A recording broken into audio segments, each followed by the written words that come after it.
Alright, so we've got a video today that I've been doing a lot of research for, and this is going to be one fighter in each division that the UFC needs to sign. And what I'm going to do for most divisions, there may be one or two that are an exception, I'm going to give a dream option for the fighter that would be amazing for the UFC to sign, but there are probably some reasons that it may not be as realistic. And then in each division, I'm also going to give a realistic option in which there's really no excuse that the UFC can't pick up at least one of these guys. So yeah, let's get right into it. We're going to start with heavyweight, work our way down to flyweight. And I think this is a pretty easy choice. My dream option at heavyweight for the UFC to sign is going to be Rico Verhoeven, Dutch kickboxer, Glory heavyweight champion. And this guy is arguably the greatest kickboxer of all time at this point. He's probably definitely at least the greatest of all time in Glory. Even during Alex Pereira's early days kickboxing, Rico Verhoeven was already the Glory heavyweight champion. Today, still the heavyweight champion. He defends 2, 3, 4 times a year against the best contenders, younger guys, up-and-coming guys, and he almost always wins, right?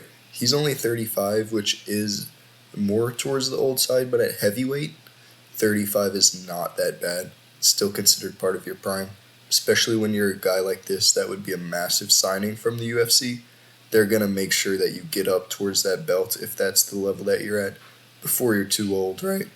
And now the issue obviously is that he's not an MMA fighter. He's a kickboxer, but we've seen how that can work out sometimes. Gon is hardly even more than a kickboxer, especially when he first came in. Pereira, same with him. In these heavier weight classes, that tends to work out, right? If you're athletic, you're big, it's going to be hard to take you down, and most of these guys aren't even going to get to that chance against a guy like Rico Verhoeven. They're going to be so outmatched at the feet. And this isn't like a Robellis Despain type of case where this guy's going to have absolutely no, it almost seems like no coordination when it comes to any sort of grappling. Rico Verhoeven's been training with Tom Aspinall for a while now. Obviously, that's mostly striking training, but I'd be shocked if he never throws in some wrestling, some grappling stuff, if not just for cross-training. You know, I feel like Rico Verhoeven's done everything there is to do in Glory in kickboxing. I would not be shocked if he wants to come over for MMA for a big payday, right? Probably the most money he'll ever make in his career will be with MMA. And yeah, he's arguably the kickboxing GOAT, dangerous guy, super technical, classic Dutch kickboxer. Walks in with a high guard, looking to throw combos mostly with his hands. He'll clinch up, throw some knees. Super big guy, super strong. Even in his training with Tom Aspinall videos, Tom Aspinall at this point is probably far and away the best striker at heavyweight. Now you could debate Gon, but Gon doesn't have that danger factor that Tom Aspinall has. Rico Verhoeven, in all of their videos, looks clearly the better striker. So that could be something to make it interesting. I don't know if they'd fight each other, but Tom Aspinall's kind of running out of contenders. If they can build up Rico Verhoeven, this would be massive for the UFC heavyweight division. Alright, and then our more realistic option, this is just going to be another kickboxer, another Glory guy. Again, I'm going with these kickboxers more in the heavier weight classes, just because it's lower skilled, less grappling. You don't have to worry about that lack of well-roundedness as much. And this is going to be Uku Yurjendal.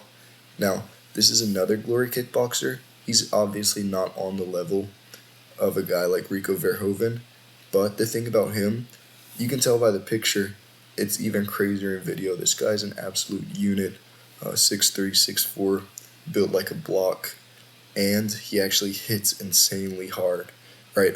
He definitely has a lot more power than Rico Verhoeven. He's not on that level. I believe Rico actually beat him pretty easily in Glory. But if you look at this guy's highlight reel of KOs, they're insane, right? This is one of the most powerful guys we've ever seen. I think you could build a lot of hype off of him in the UFC. I don't think he'd have the most crazy expensive contract. He's 35, same as Rico. And in Glory, he had 3 wins, all 3 by KO. I think we'd see some insane highlights of him in the UFC. And I think this is something that we could get done. Match him up against strikers mostly, which is pretty much all there is at heavyweight for the most part. Try to get him to the top. maybe that's another fresh guy for Aspinall to face eventually. And then let's move on to light heavyweight. This is going to be our dream option, Anatoly Malaikin. This guy was actually a triple champ at Glory. I believe middleweight, light heavyweight, heavyweight. I think he's most natural weight class is either middleweight or light heavyweight. I think if the UFC were to sign him, it would be at light heavyweight because he's another guy that's older. He's 35. You don't want to be making that cut at middleweight. And just light heavyweight, heavyweight, age doesn't affect you nearly as much. There's less skill. They need those light heavyweight prospects. I think they'd be able to build Anatoly Malaikin. And we've seen that they've been able to bring in guys from guys from PFL, Bellator, Ryzen lately. I think a lot of that is due to I've seen those guys really unhappy with their promotion. We'll talk about other guys later on, like Patchy Mix, saying they're not getting paid or they're not getting the fights that they want or they're just not getting booked at all, which is going to lead these guys to run to the UFC, which is a good thing for the UFC. And yeah, I think this is a possible signing. We need prospects at light heavyweight, and this is a guy that's done it. We saw Rainer de Ritter come in, even though he didn't look great, he still got that win. Malaikin is like 1-1 with de Ritter, which is kind of funny, but surely he'll be above the average UFC light heavyweight. So yeah, Anatoly Malaikin, let's bring him in. I think we can do it. And then more realistic option, Davlet Yagshimuradov. This is the guy that just won the recent PFL championship card, which is actually a really fun card with a lot of these great Russian prospects. And an interesting thing with them, a lot of these guys seem to be shifting more towards striking, right? These Russian guys, they still have that great grappling base. And this isn't the most striking heavy guy, Davlet, but he's still really good. He just won that big PFL fight. There's probably not much left for him at PFL. He's 35, and this is another guy that the UFC could bring in that they would expect to make it at least top 10 level. And that's not going to be crazy expensive to bring in probably. He's on a 7-fight win streak, probably the best light heavyweight MMA fighter outside of the UFC. Alright, then let's move on to middleweight. And we've got another kickboxer. Now, not being well-rounded is more of a problem at middleweight, especially if the UFC's not going to fast-track you by giving you only strikers, kind of like how they did with Pereira. And I'm not saying I'm against that. I think it's a good thing to do. Bring in exciting fighters, give them exciting fights. But the thing about Visa is how they say it, he's only 27, right? So he has a long time. Even if the UFC signed him in a year or two, he could even take off a whole year just working his grappling, working his wrestling. He's a 185-pound champ at Glory, and he looks pretty dominant. He's 12-1 in Glory. He's not the most powerful guy, but he is dangerous. His real skill is in his volume, right? He throws, I believe his stats were that he lands about 11 punches a minute, which is insane. Even in kickboxing, that would be ridiculous in MMA, right? I think that this is a guy that you could bring in his first year or so in the promotion, give him strikers at middleweight, let himself build up. He'll still be young. I think this is a guy that can improve a lot, and this is a guy that's going to bring another level of kickboxing to the middleweight division, right? We saw how Adesanya and Pereira were able to smoke almost everybody just with kickboxing. I think this is going to be similar. Based on just skill alone, this guy's probably more skillful than Adesanya and Pereira were. This guy's the new generation of kickboxing. It would be amazing to see this in the UFC, but if not now, we still have time. Alright, and then the realistic option, Johnny Eblen. Now this guy's pretty securely the best middleweight outside of the UFC. I've seen people for years saying, bring this guy in, he'll be instantly a contender. I think the reason that the UFC hasn't brought him in yet is just because he's happy at PFL, or is it Bellator, and he probably is one of their highest money makers there. Now he is 33. He's probably made enough that he wants to get a pretty lucrative contract at the UFC and test himself against the real highest level guys. I think what he's been doing, he's just been beating up on Fabian Edwards, which is just basically kind of a fat Leon Edwards, right? A little less skillful, a little slower, bigger. he's not awful. But yeah, so Johnny Eblen, 185 pounds, 16-0-0, undefeated guy. I think they could bring this guy in and give him like a Marvin Vettori on his debut, something like that. And I think he'd do pretty well in the UFC. I think this is something that they could get done. I think he'd make big fights. That is, if Dricus ends up beating Hamzat or Hamzat ends up being a dominant champion. Bringing in guys like this would make big fights out of nowhere, kind of like what they did with Kaya Sakura for Alejandro Pantoja. So that's a realistic option for middleweight. Okay, and then we got another kickboxer for welterweight. Now, the thing with Cedric Doumbé, he has been competing in MMA at Bellator, I believe. No, or was it PFL? I forget. They're basically the same thing at this point. But the thing is, the UFC kind of had that opportunity to sign him when he did sign with that other promotion a year or two back. And since then, it's kind of looked like a mistake by the UFC. Now, he's only 32. There's still time. I'm sure his contract only has a couple more fights left. And the thing is, when he's been healthy, he did have that one weird fight where he hurt himself right away. It was kind of like the Aspinall Blades 1 situation, where you have a guy that's clearly the better fighter, but you hurt yourself in kind of a freak accident. I remember watching it live, but I forgot exactly what happened. I looked at the topology and it said splinter in his foot, which is a ridiculous injury to have in MMA, but it looked nasty at the time. Since then, he's recovered. Another first-round KO. Yeah, so there we go. He has 7 MMA fights. He lost that one from that freak injury. Aside from that, all 6 wins by KO. He's clearly on another level in striking. He's actually a Glory legend. Like, in his own right, in Glory, he wasn't just a good kickboxer compared to MMA fighters. He was a great Glory fighter, like an Alex Pereira, like a Rico Verhoeven, like a Donovan Visa. So, this is a guy that I think you could bring in to 170, who's going to give a tough fight on the feet to Ian Gary. If he makes it up there, he's going to give a tough fight to Jack Della Maddalena, Shavkat Rakhmonov. These are all guys I think that he could compete with. Carlos Prates, just based on his insane level of striking. And yeah, he's already proven himself that he can do it in MMA. Of course, that's against pretty bad competition. They've just been doing Paris cards with him. I remember that one that he got injured in. They had Kylian Mbappe, cage side and everything. That was supposed to be like their biggest fight of the year. Man, but that injury really messed him up. But he's back now. He's great. UFC, sign him. Alright, and then this is going to be our realistic option, which would actually also be sick. And this is Shamil Musayev. He also fought on that PFL championship card. Got his $1 million, beat up another well-rounded Russian guy, got that TKO. Now, he's only 30, which is still young for a welterweight. 20-0-1. I forget who that one draw was against, but it was pretty long ago. And in those 20 wins, 12 KOs and 2 subs. This is what I'm saying about these kind of new generation of these Russian guys. They have their great ground game base, and that allows them to just become so good, so confident in the striking.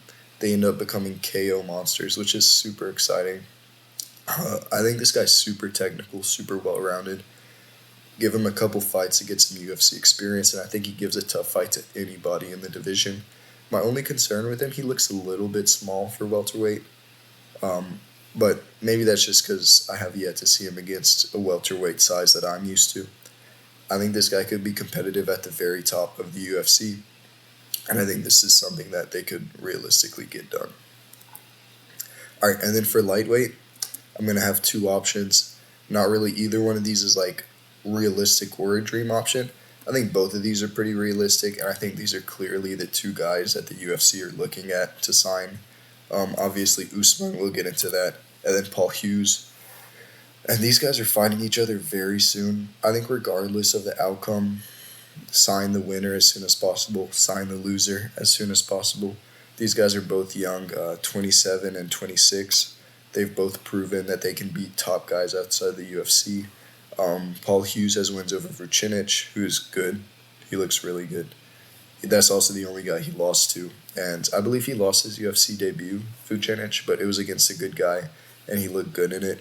He beat McKee, good win outside the UFC. He beat Morgan Charrier, who's done well in the UFC. And only 27. We've got Usman, only 26, undefeated. 8 KOs, 6 subs, super well-rounded guy. Islam and Habib are always talking about how when Islam moves up, leaves, whatever, that's when Usman's going to come into the UFC. Now, he did fail a drug test, which is a little bit, not a big fan of that, but oh well, it didn't happen in the UFC. A lot of these guys failed drug tests outside of the UFC, which isn't good, but doesn't mean we shouldn't sign him. So yeah, this is going to be a good fight. I'm probably going to cover this fight on the channel. I made a video kind of like as a introduction to it earlier. You can go check that out if you like. But yeah, both these guys are new generation MMA fighters, both well-rounded, both dangerous on the ground and on the feet. UFC signed both of this guys, not to mention Habib connections, Conor McGregor connections. Maybe let these guys both build themselves up in the UFC and we run the rematch back eventually. But yeah, I'm excited to see what happens with both of these guys. Sign them both. Alright, and then we're back to a guy from one championship, but this guy's a Muay Thai fighter, not an MMA fighter.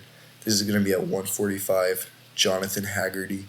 I think he's probably the best all-around striker in any sport at 145. Now, he did just lose to a Thai in Muay Thai, but before that he had knocked out Nongo really badly, who was a really good Thai fighter. I forget who he lost. Oh, he lost a super leg by KO. Yeah, super leg's really good. But he's not a guy that would ever go into MMA. We almost never see that from these Thai guys. But I could see it from Jonathan Haggerty. He trains at the Knowlesy Academy, which I believe there are some UK MMA fighters that train there. Correct me if I'm wrong. It may just be Muay Thai fighters.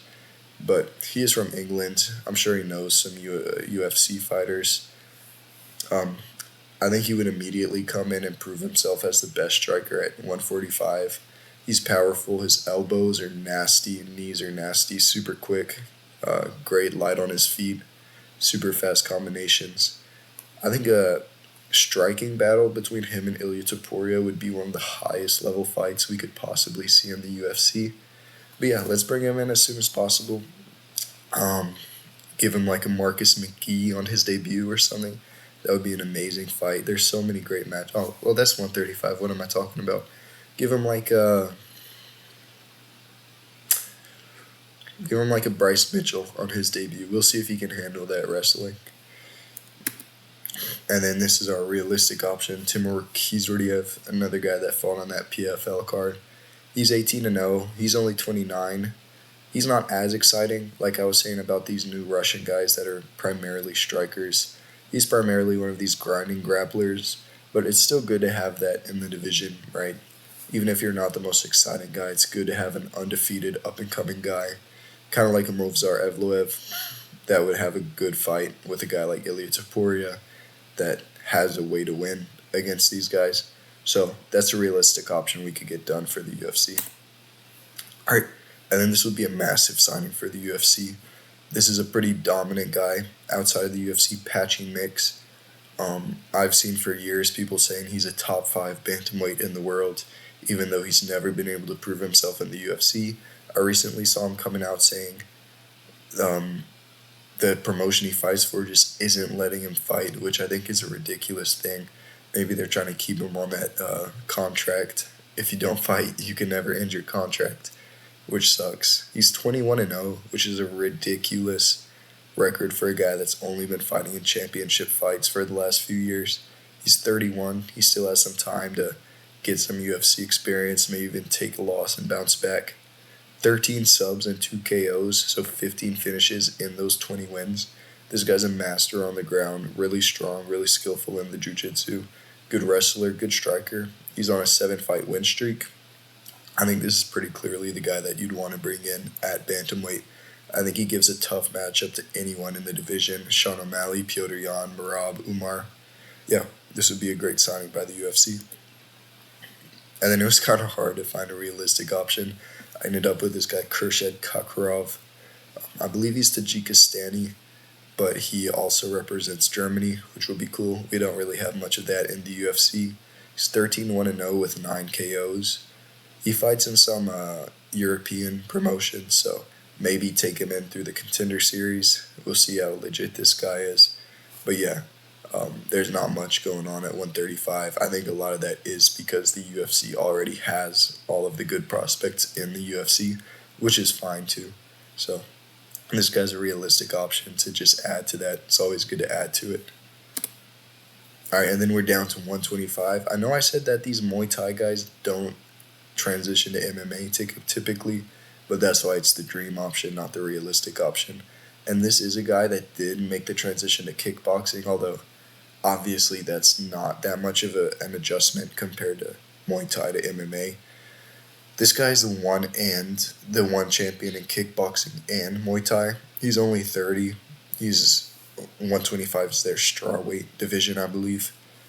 Typical Thai fighter, but also was able to transition into kickboxing, which is interesting because typically that kickboxing style is better for MMA than the Muay Thai style is, just because it's less susceptible to the takedowns.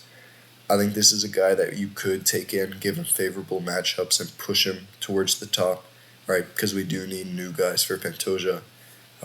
Maybe we'll see Manel Cap after that last performance he had against Pantoja soon. If you brought this guy in and gave him a title eliminator right off the bat against Manel Cap, that might be a sick fight because Manel Cap was looking different in that striking in his last fight. I'd be all for that. But let's move on to our realistic option. Again, not the most exciting type of signing, but still look at that record: 23-0, 5 KOs, 6 subs, so more than half of his wins are finishes. This is Kurban Gadziev, another one of these kind of new generation Russian guys. He's 31, so he has a few years left. Really nothing special, but he's not fighting in a massive promotion. He's fighting in like a Russian promotion, I believe. But I watched a couple of his footage. He's good, well-rounded, good striking, powerful. He can go to the ground, so just another signing to kind of bolster that division 125, because the bottom of that division isn't that great. The depth isn't great in that division. Let's just bring in these guys, give them a chance on the Contender Series maybe, and see what they can become. So that wraps up that video.